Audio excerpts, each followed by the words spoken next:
Assalamualaikum warahmatullahi wabarakatuh. Halo semuanya, bagaimana kabar kalian?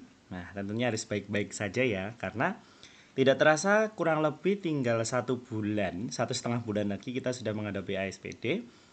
Nah, kali ini kita akan membahas soal PPASPD yang kemarin dilaksanakan tanggal 17 Maret. Gimana? Bisa kan untuk soal PPASPD-nya? Nah, ini kita akan membahas bersama-sama. Dimulai dengan soal nomor 1, ini tentang pengukuran. Nah, pengukuran itu bisa mengukur besaran pokok maupun besaran turunan. Kebetulan yang nomor 1 ini adalah besaran turunan. Jadi besaran turunan pada nomor 1 ini kita adalah mengukur volume benda yang tidak beraturan. Nah, menaksir volume atau mengukur volume benda tidak beraturan di sini, yang akan diukur adalah sebuah batu. Jadi batu ini yang akan diukur volumenya. Batu, cara mengukurnya gimana? Ini menggunakan prinsip hukum Archimedes itu ya, di mana air yang tumpah itu sama dengan volume air yang tumpah itu sama dengan volume benda itu sendiri, atau gaya ke atas benda itu sama dengan berat zat cair yang dipindahkan kayak gitu. Nah, pada kondisi gambar yang kiri ini, di sini air penuh gelasnya, lalu dimasuki batu sehingga tumpah. Nah, saat tumpah ke dalam mangkuk, yang dari mangkuk ini dipindahkan ke gelas cangkir obat ini. Jadi karena mungkin di rumah tidak punya gelas ukur ya. Jadi ini perannya seperti gelas ukur untuk mengukur volume gitu ya. Dia untuk mengukur volume zat cair. Nah, bagaimana hasilnya? Ternyata yang didapatkan itu 3 cangkir zat cair tadi, 3 cangkir air plus ada 1 di sini yang besarnya segitu. Nah, ini kita lihat di sini 20 sama 10 lebih dari 10 kurang dari 15, berarti 10 koma. Kita taksir saja ya. Oke, 20 tambah 20 tambah 20 berarti 60 tambah 10 berarti kurang lebih 70 koma sekian sekian sekian. Nah, berarti di sini nggak mungkin jawabannya adalah 75. Karena apa? Ketika dia sudah 15, jawabannya 75. Juga nggak mungkin jawabannya adalah 70. Berarti di antara 70 sampai 75. Berarti kurang lebih dari 10 sampai 15 ini adalah separohnya 5. Jadi kan ini 10 ke 15 kan rentangnya 5. Berarti separohnya di sini adalah 2,5. Berarti 70 di sini ditambah 2,5 ditambahkan. Kurang lebih begitu ya. Jadi 2,5 ini antara 10 sampai 15 ini. Jadi jawabannya adalah 72,5 ml. Jawabannya adalah yang C. Begitu.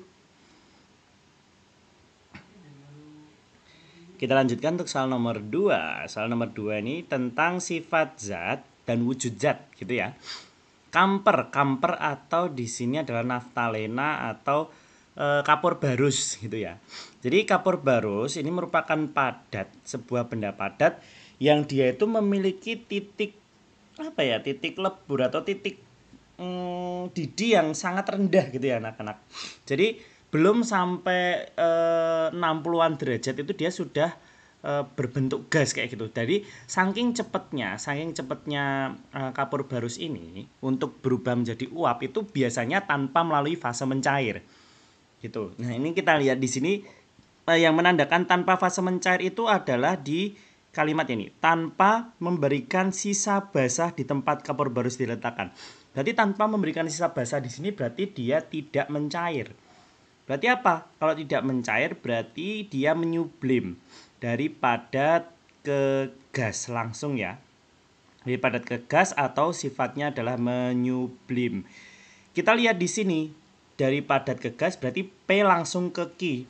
P ke Q langsung P ke R langsung menyublim. Berarti jawabannya di sini adalah yang A ya, yang A. Karena kalau misalkan P ke Q dilanjutkan Q ke R salah, kalau Q ke R salah, R ke P apalagi salah ya. Jadi kalau dari ilustrasi tersebut itu lebih tepatnya adalah P ke R karena terjadi melalui proses penyubliman. Jadi padat ke gas itu melalui proses menyublim. Kalau yang D, R ke P karena pengkristalan itu kebalik ya.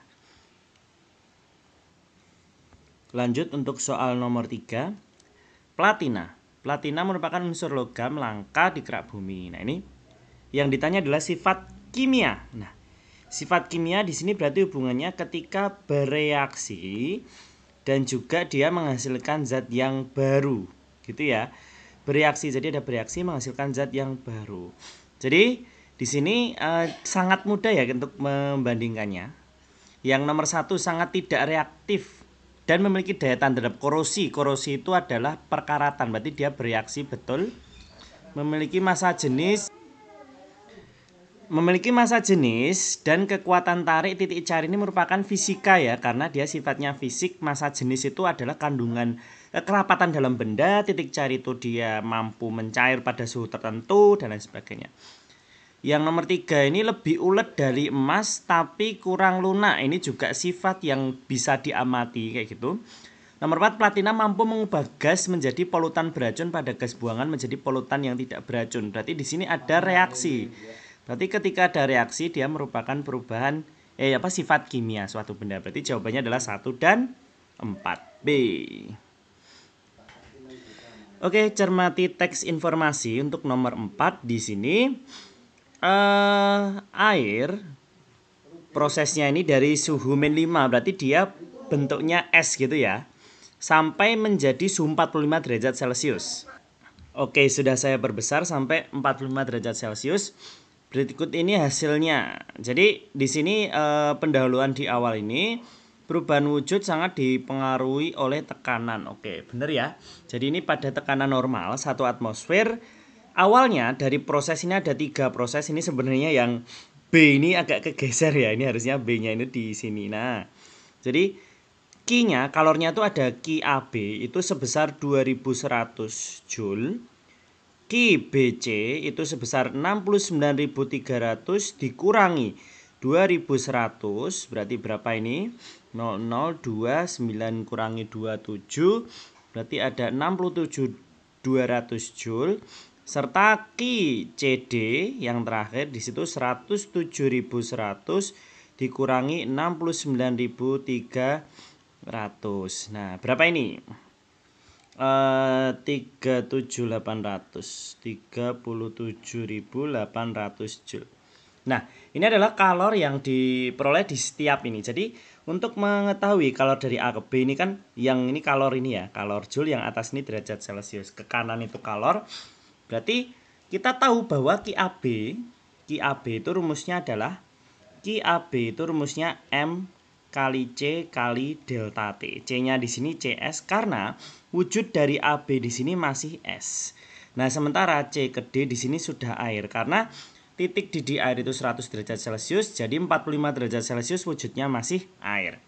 Yang ditanyakan adalah wujud akhir dari es tersebut setelah dipanaskan. Jadi setelah sampai di titik D gitu ya. Setelah dipanaskan tuh sampai ke titik D. Berarti jelas-jelas di D di sini cair ya, air. Jadi jawabannya nggak mungkin gas karena gas itu mesti di atas 100 derajat Celcius. Nah, masanya berapa kita cari dari rumus salah satu Q yang ada di sini. Kenapa kok bisa Q? Karena ketika grafiknya miring anak-anak, Pak Bibi pernah ceritakan bahwa Q-nya mencodot. Grafiknya miring, Q-nya pencodot, grafiknya datar, Q-nya kalau pada S ke air berarti M kali L. Terserah kalian mau pakai mana, Pak Bibi akan pakai yang QAB saja. Kenapa kok bisa pakai semua, Pak? Bisa AB, bisa BC, bisa CD. Karena di setiap AB, BC maupun CD ini mengandung rumus yang ada masanya.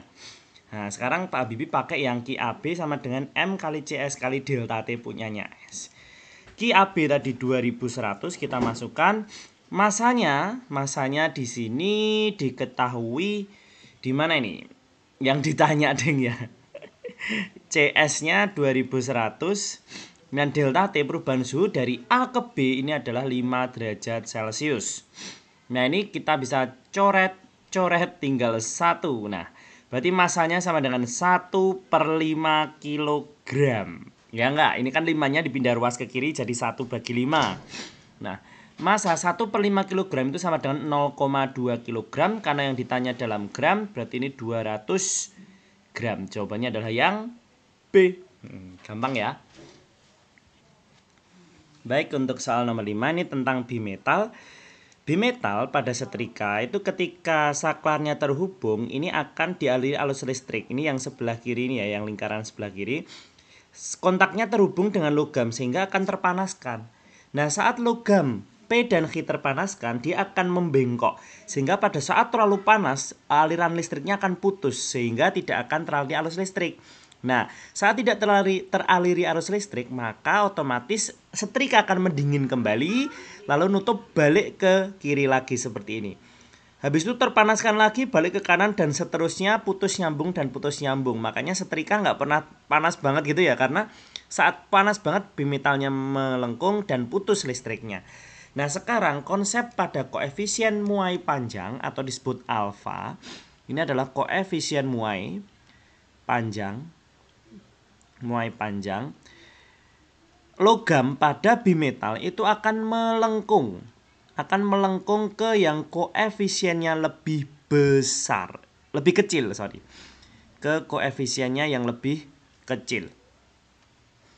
Saya ulang, jadi ini akan melengkung ke koefisien yang lebih kecil. Kenapa? Yang kuat kan dia bisa nekuk yang kecil gitu ya. Berarti pada gambar ini koefisien muai yang P yang atas itu dia lebih besar daripada koefisien yang Q. Kenapa? Kan dia nekuk yang Q ya, dia ke bawah gitu.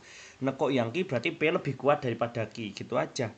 Nah, berarti yang P harus lebih besar dari Q. Kita lihat ya, yang P lebih besar dari Q yang mana? Coba kita lihat.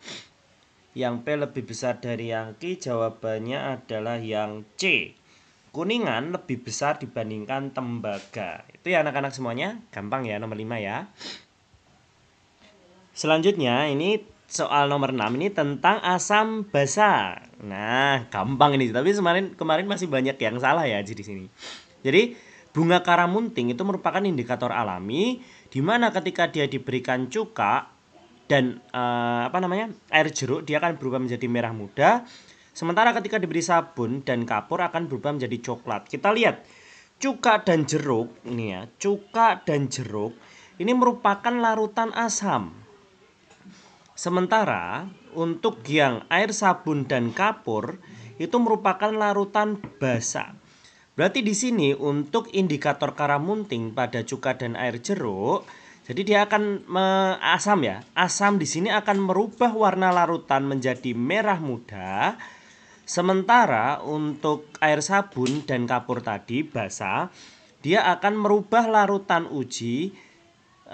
mengubah bunga karamunting itu menjadi coklat. Oke, baik untuk larutan 1 di sini merah muda, berarti di sini sifatnya adalah asam, jelas ya. Untuk yang coklat berarti dia sifatnya adalah basa. Nah, sekarang kita lihat asam kalau lakmus ini, jadi materinya banyak ya. Asam pada lakmus itu merah, akan merubah semua jenis lakmus menjadi merah. Kalau basa itu biru, basa biru gitu. Asam merah, basa biru. Basa akan mengubah semua jenis kertas lakmus menjadi biru. Jadi kalau asam tadi merubah kertas lakmus biru menjadi merah, kalau basa mengubah lakmus merah menjadi biru. Tapi kalau yang asam merah tetap merah, yang basa biru tetap biru. Berarti yang satu tadi asam, kita lihat. Yang A, warna lakmus merah menjadi biru ketika ditetesi larutan 1. Larutan 1 tadi asam, merah menjadi biru, berarti salah ya. Oke.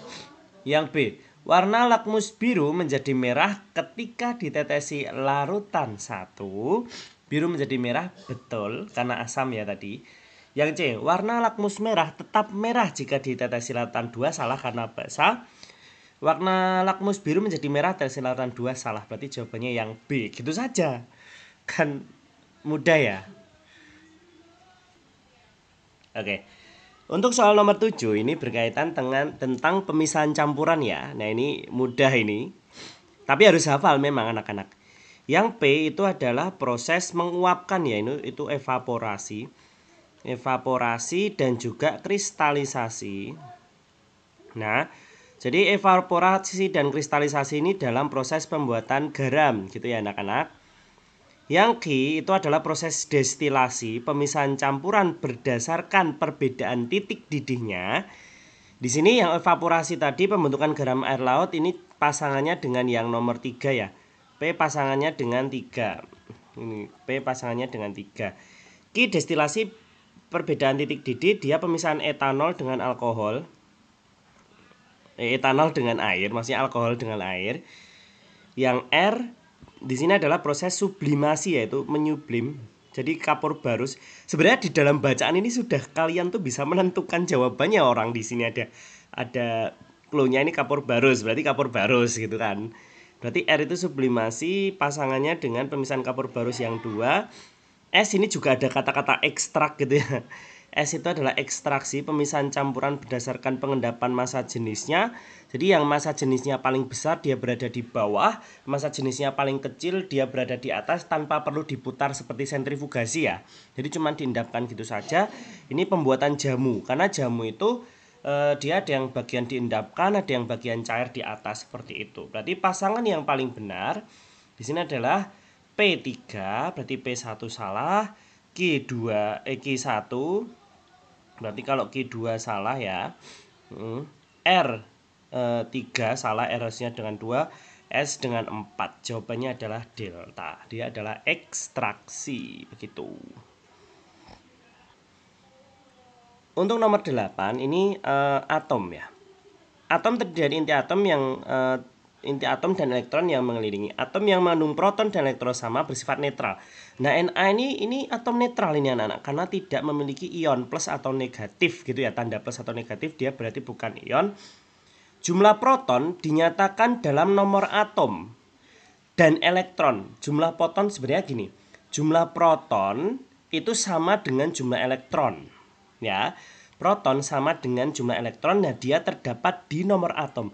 Nomor atom itu yang 11 yang kecil ini. Ini disebut nomor atom. Nah, yang 23 ini adalah nomor massa. Nomor massa itu menentukan inti atomnya, di mana dia terdapat proton ditambah neutron. Nah, tadi sudah dijelaskan bahwa ini nomor massa merupakan jumlah proton dan neutron terhadap inti. Lah namanya aja jumlah proton dan neutron, otomatis yang paling banyak gitu kan. Yang paling banyak berarti 23. Ya udah, nggak mungkin kan kalau jumlah proton dan neutron cuma 11 gitu. Logikanya gitu saja. Berarti yang sedikit ini adalah jumlah elektronnya. Sementara pada atom netral, jumlah proton itu sama dengan jumlah elektron tadi. Berarti proton sama dengan elektron sama dengan 11. Lalu neutronnya gimana? Inti atom tadi itu ada 23 ya di situ ya. Nah, padahal inti atom itu dari proton ditambah neutron. Berarti ketika 23 itu totalnya, protonnya 11 tambah neutron. Nah, berarti neutronnya berapa? 23 kurangi 11, 12. Begitu. Jawabannya yang A. Ticker timer ini tentang gerak lurus ya. Ticker timer merupakan alat perekam. Oke, kita lihat di sini ya, ticker timer. Jadi ticker timer itu ngetiknya pita roll kertasnya di sebelah ujung, narik, dia ketarik ke sini, berarti otomatis yang pertama diketik ini adalah yang tadi awal. Nah, ini terus di sini akhir ketikannya gitu ya. Nah, ketika mobil itu berjalan, jadi di sini hasil pola ketikan ticker timernya. Kita lihat di sini mobilnya, otomatis kalau arah mobil kepalanya ke sini berarti jalannya ke kanan gitu ya. Nah, berarti otomatis gulungan ticker timernya tadi di sebelah sini. Mobilnya narik ke sana, berarti di sini adalah awal. Nah, yang di pojok di sini adalah akhirnya. Nah, kita lihat, berarti cara membacanya adalah justru dari kanan ke kiri.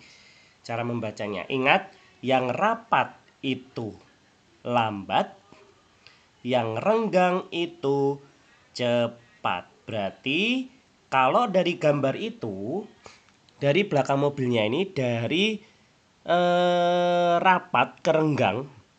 Jadi di sini, dari sini sampai mungkin di sini ya. Di sini dipercepat. Ya kan? Dipercepat, lalu yang selanjutnya GLB. Ya kan? Jadi gerak lurus beraturan karena polanya sama tetap gitu. Jadi pertama dia dipercepat, GLBB dipercepat, kemudian GLB ada nggak? Ada, jawabannya yang A. Oke, yang selanjutnya ini adalah soal tentang hukum Newton ya. Jadi biasanya soalnya tentang hukum 2 Newton yang F sama dengan M kali A, tapi di sini adalah hukum 1, 2, dan 3 Newton. Hukum 1 Newton menyatakan bahwa benda yang bergerak secara konstan akan memiliki percepatan senilai 0 atau sigma F sama dengan 0. Jumlah gayanya adalah 0, atau ketika benda diam lalu bergerak, dia akan cenderung mempertahankan keadaan awalnya, kelembaman ya, posisi kemalasan gitu. Nah, ini yang ditanya adalah hukum 3 Newton. Hukum 3 Newton itu berbicara tentang F aksi sama dengan min F reaksi, karena arahnya berlawanan. Jadi aksi, ketika kita memberikan sebuah aksi, maka benda itu akan cenderung mengembalikan gaya dengan jumlah yang sama. Jadi ketika roket misalkan, roket itu dia mendorong bahan bakarnya ke bawah, tapi justru roketnya malah terbang ke atas gitu ya. Oke, berarti di sini yang menggunakan hukum 3 Newton adalah yang ini ya. Mendorong telapak tangan ke belakang dalam posisiku yang masih sejajar dengan permukaan air dari sini. Oke? Oke, baik, lanjut untuk nomor 11. Tapi sebelum nomor 11 saya cukupkan di sini. Nanti kita ke part 2 aja ya, supaya tidak terlalu lama videonya. Oke, terima kasih. Kita lanjutkan di nomor 11 di part kedua.